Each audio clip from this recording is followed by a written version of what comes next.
የጉንዳን ጉልበትና የሴት ብልሃት።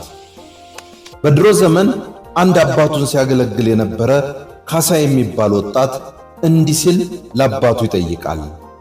አባዬ፣ አባትም እናትም ሆነህ አሳድገኸኛል።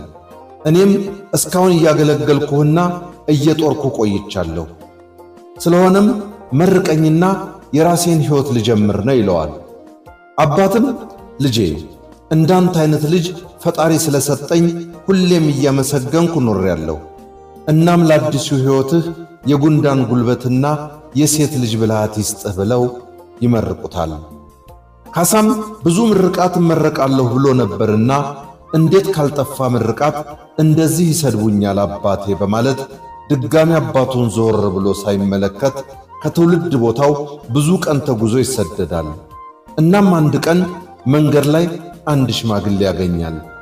ልጄ የት እየሄድክ ነው ብለው ካሳን ሲጠይቁት ካሳም የት እንደሚሄድ አላውቅም በማለት ይመልስላቸዋል። ሽማግሌው በመገረም ለካሳና እስኪ ቁጭ በል እዚህ ይሉትና ካሳም ከሽማግሌው አጠገብ ይቀመጣል። ከየት ነው የመጣኸው? ካሳም የመጣበትን ነገራቸው። የተናደድክ ትመስላለህ ሲሉት አዎን ተናድጃለሁ ይላል። በል እስኪ ምንድነው ያናደደህ ሲሉት ካሳም ከሕፃንነት ዕድሜ ጀምሮ እስካሁን አባቴን ሳገለግል ኖርኩኝ።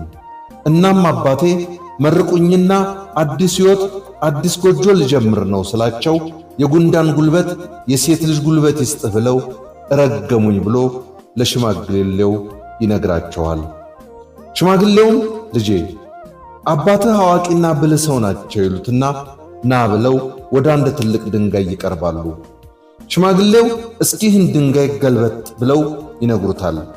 ልጁም በተነገረው መሠረት ድንጋዩን ሲገለብጠው ጥቂት ጉንዳኖች ግን ብዙ እና የተለያየ እህል ተሰብስቦ ይመለከታል።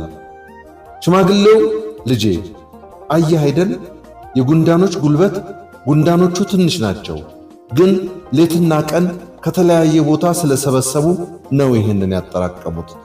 እናም አባትህ ትልቁም ምርቃት ነው የመረቁህ ብለው ሁለተኛውና የሴት ልጅ ብልሃት ና ላሳይ ብለው ይወስዱታል።